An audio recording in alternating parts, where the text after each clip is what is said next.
I do remember my faults this day. Turn with me, if you would, to Genesis chapter 41, verse 9.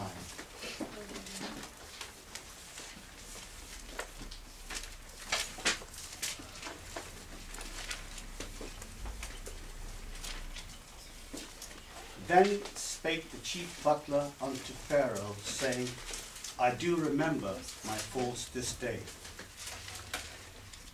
Remembrance days are frequent nowadays. Sadly, a lot of them are to do with wars, with sad events, and some, of course, good events. But with this year, we're looking back at those where we're called to remember the ceramic poppies everywhere. We recall the tsunami of 10 years ago. So many things to remember. You know, the soul, too, should have remembrance days. I thank Brother Rob today for bringing back memories of our church and how God has blessed us. But there's a personal side, a one-on-one with our Creator, which is so necessary for us to do.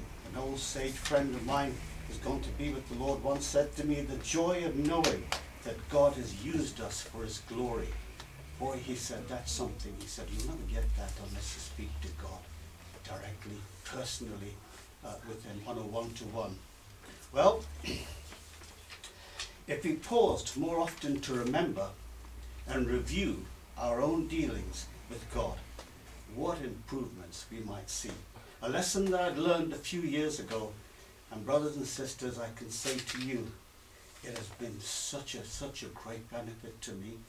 It's treasure for me that I can look back quietly. And you know, there's no time better for reflection than at the end of the year. Here we are, end of 2014. In the commercial world, it's time when accounts are finalized. I've worked for 50 years in manufacturing companies, 5 years an apprentice, and 45 years with a German company.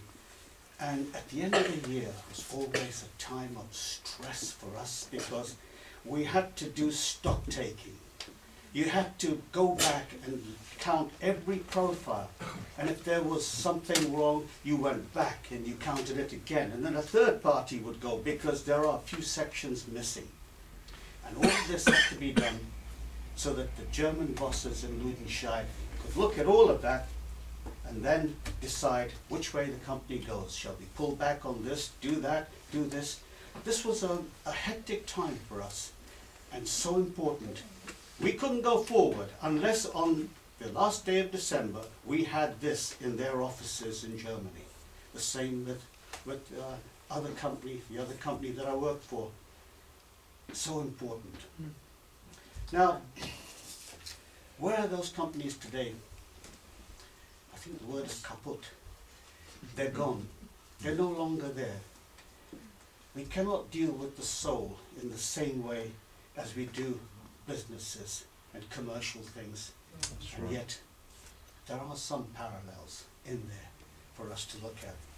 Year end is on us. Are we too busy to halt for unhurried viewing of the past? If we do, don't bother. How foolish we really are. We're denying the soul, which is made for eternal destiny, never ending, forever and ever with our God. We're denying that for what every trader, every commercial business would do for a business that's just an earth time. What is that?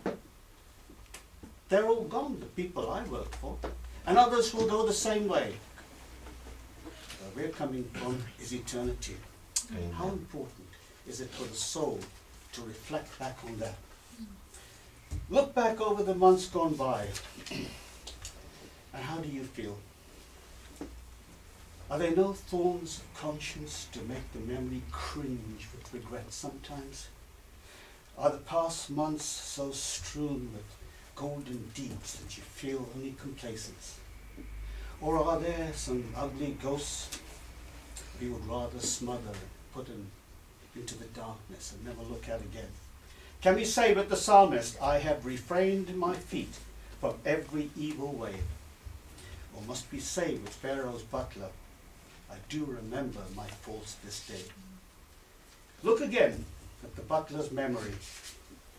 First, he remembered that he had forgotten something. And if you look back on Genesis 40, verse 14, if you would.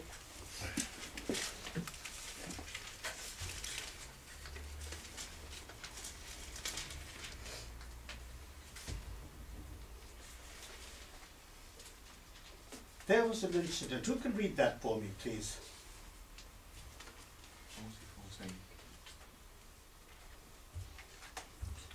But think on me when it shall be well with thee, and shew kindness, I pray thee, unto me, and make mention of me unto Pharaoh, and bring me out of this house.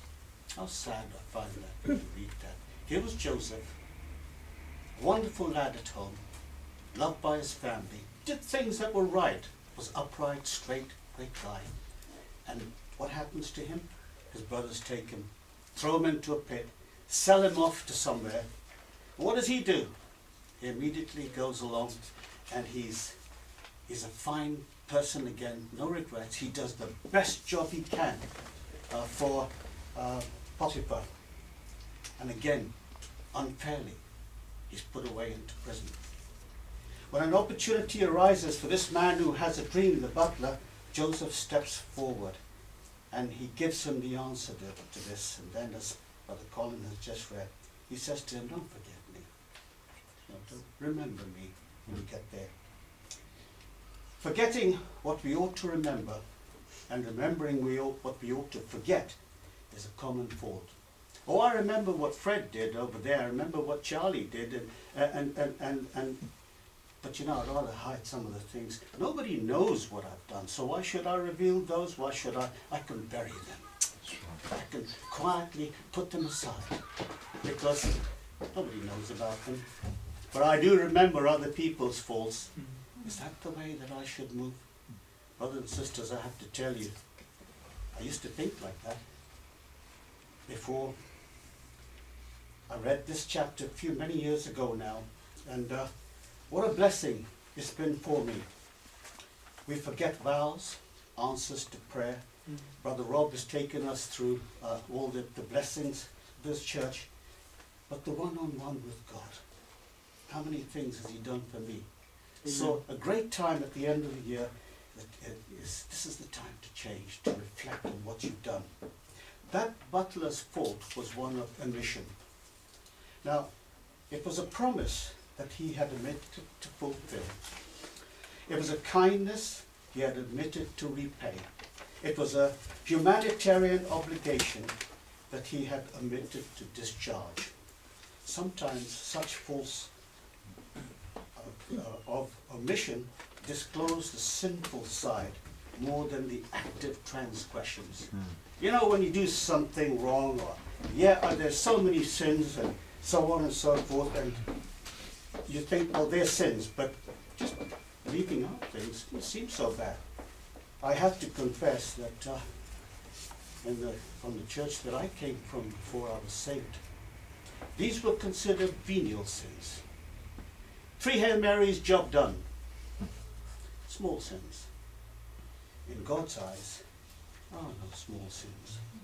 And explain, I wanted I'll come to that in a minute. Little things that we've left out, you know, and I'd like you to remember that if you think I'm getting at someone, you're absolutely right. I'm getting at me for the things that I used to do. Tithing, on holiday. If you don't tithe for a couple of years because you're away on holiday, what does it matter? You know, there are things that we have great opportunities of doing. We set them aside. Nobody knows. There's other people tithing. Why should I? This is such a blessing for us that God has given us a privilege to tithe. Oh, nobody knows that I got a rise this year. I'll just keep giving the same amount of money. But when you confess this to God directly, how wonderful it is to let it out, share it with Him. I have a privilege of being able to tithe. And this is a great privilege But we can let that go by, brothers and sisters, to our detriment. You know, God has so many blessings for us. So whether I get a rise or not, or what about the extra bonuses I got? What about the other things I got? God says, keep 90% of it. Hey, that's generous. But I want to, nobody else knows, why should I bother? There are other things apart from money. Just time. What about your time? You come to church, you can do things for God. The joy of knowing that God has used us for His glory. There's things need to be done. But you know, there's other people in the church. They can do that. Now, I'm not here to tell you that, oh, I do this and I do that. You don't need to know what I do for the church. This is between me and my God. It's between you and your God. And what a joy, what a strength. You'll not understand joy like that until you speak to God directly, quietly, reflect on the things that you haven't done, the omissions, and God shows you a better way. So the less people know about what I do here, the better. And I know there's people here that do a lot more than I do in this church, and I'm grateful to God that there are. But I need to just reflect on what I'm doing. Now, in the eyes of God, sin is sin. Let's look at James 4:17. We need to make no mistake about this. Sins of omission. Therefore, to him that knoweth to do good, and doeth it not, to him it is sin. Is there any doubt left in anybody's mind about that one? Oh, it's only a thing I forgot to do. It wasn't a sin that I committed. Yes, you did. You left it out. And so, the fault that the butler remembered was essentially personal. It was between him and God. He had forgotten to do something which only he could do. For one who was grievously wronged, Joseph didn't deserve this. And yet, I just wondered, are there such things that you or I ought to have done and will never ever get the chance to do it because we failed at the time and that opportunity doesn't come back? One year I reflected back on that, and my brother-in-law Michael. He was a young man then, and Michael had a problem. He was coming off drugs. He lived with his mother all the time, and suddenly she died. And Michael was left there by himself, and his sisters wanted him out because they wanted the house sold, and it was a very, very sad time. I used to go down and see Michael and cut his lawn for him. I took a lawnmower all the way, and please don't misunderstand, I'm not trying to show you how good I am because you know, that would be futile. I took the lawnmower down to his place in Leytonstone, cut his lawn for him. Much to the consternation of some of his family, so why do you ever bother doing that? For some reason, I needed to do that. Well, the saddest thing is that Michael once said to me when I went down with Jane to do something, he said, I'd love to come back to Spalding with you. He had absolutely no one left in London he could turn to. He was a young man struggling, his mum had gone, he'd lived with her all his life. And I toyed with the idea that I would bring him back to Spalding. I knew a place where there was a flat. But I didn't do it. I put it off. And I put it off. And one day I got a phone call from his sister. Michael had committed suicide. To this day, I'm just lost for words. I could have helped Michael. I could have done so much for him. An opportunity. God had presented me with this opportunity. Who knows, Michael might have been saved. He could have got saved. I could have done so much. But I let it go. Didn't bother. I say I didn't bother. I did care.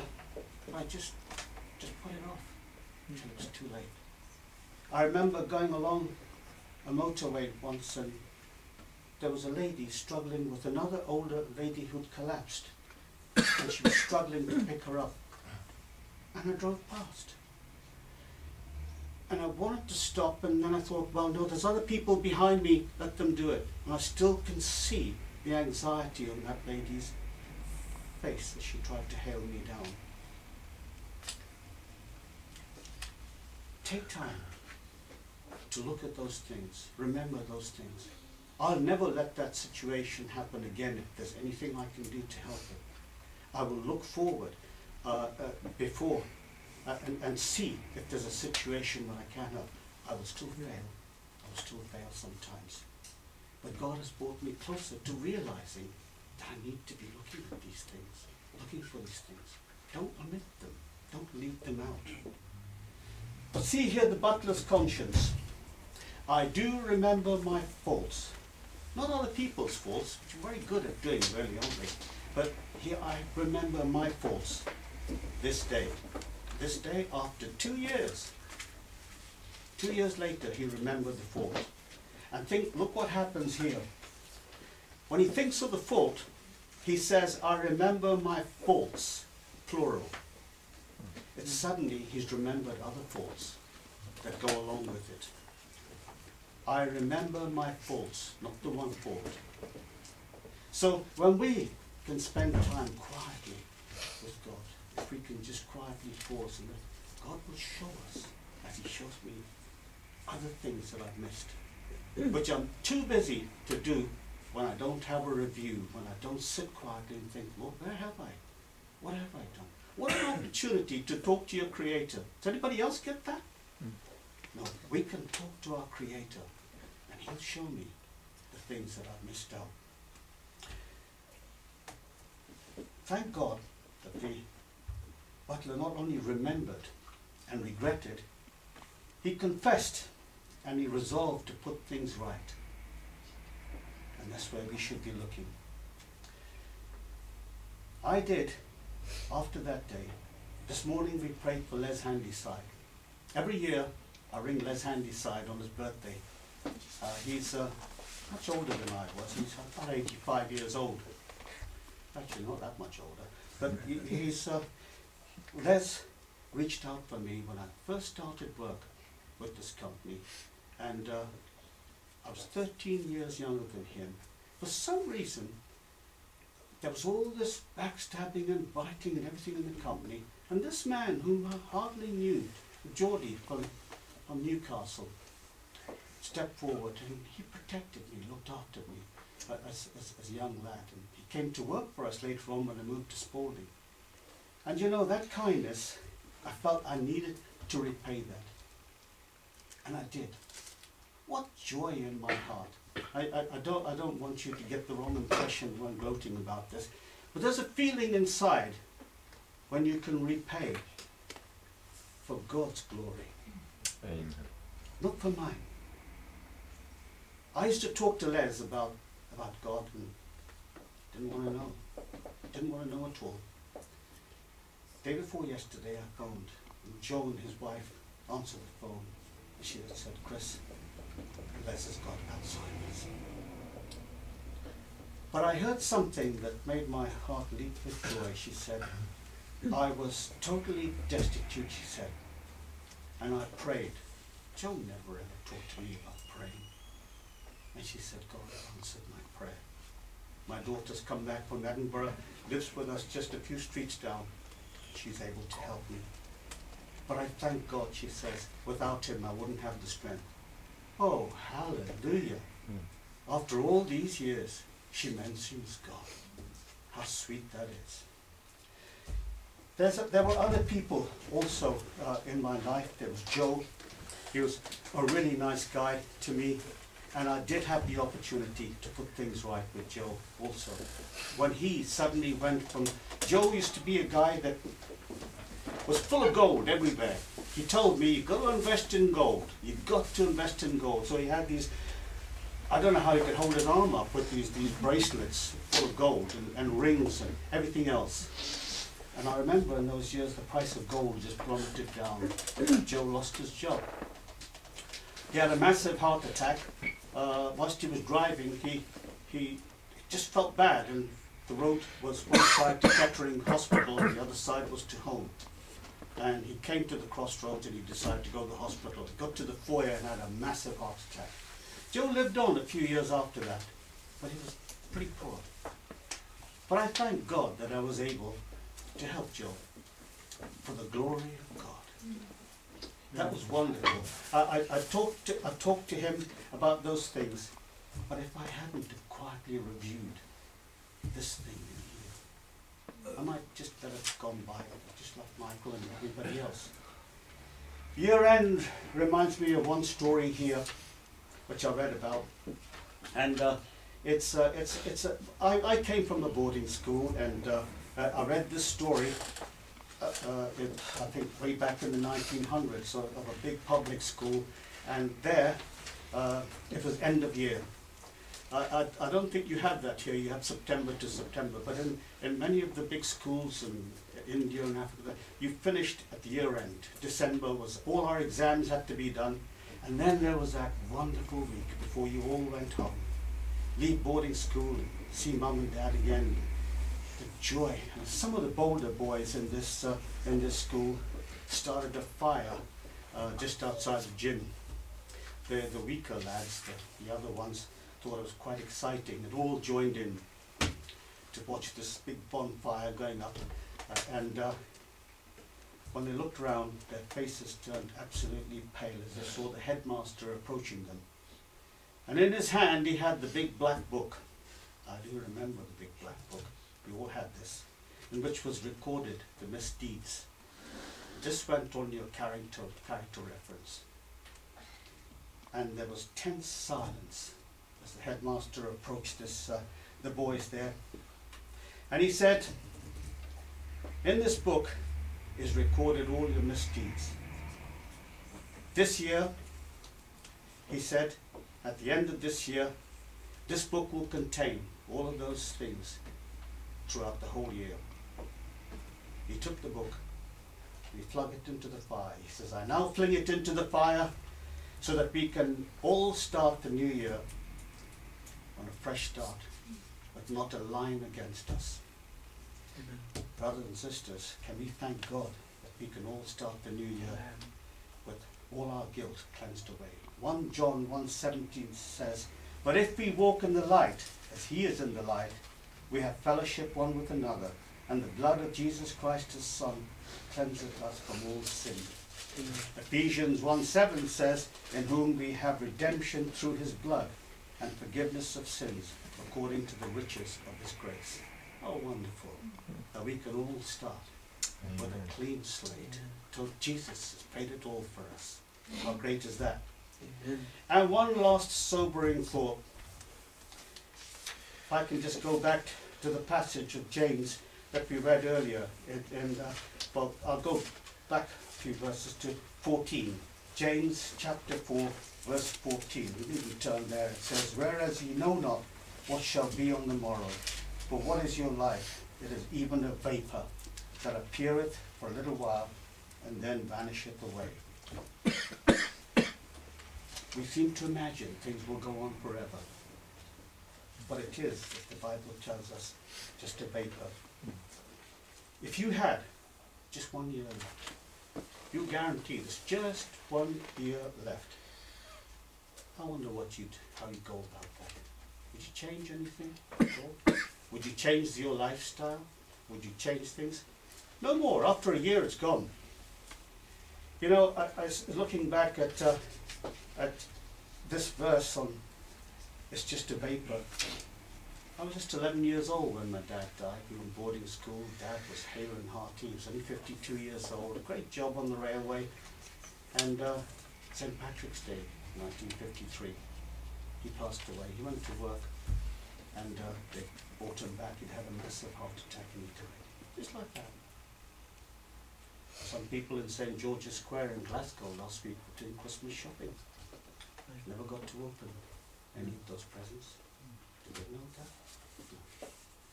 And you, all the way along, you'll see this is just a vapour. Here we sit. Who knows amongst us? Am I going to be with you tomorrow? I don't know. God knows that thing. But if I had 1 year left, if you had 1 year left, how would you change those things? You know, at the end of the year, you consider that.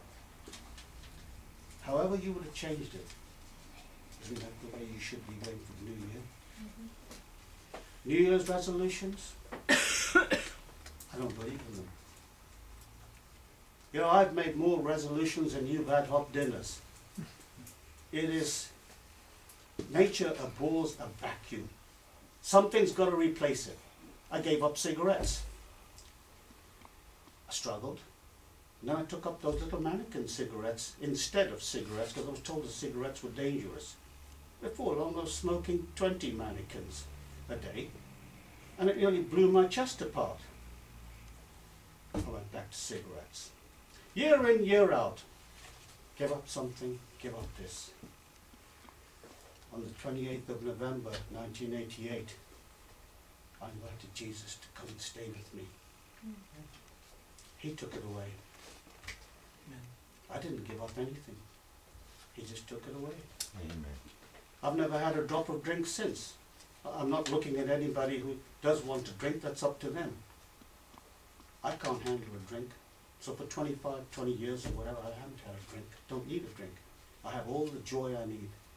The joy of knowing that God has used us for His glory. What a privilege you have. Just to put a bolt on the door, just to do this. No advertising. Don't need to tell anybody. Just go and do it. God sorts this out for you. So if you have any ideas of how you'd like to live in your last year, go ahead and do it. I shall never be a pauper in my life. Never. Because the currency that I deal in, my God supplies in abundance. Deal in the same currency, and you'll see you'll never be a pauper in your life. Thank you for listening, and God bless you. Amen.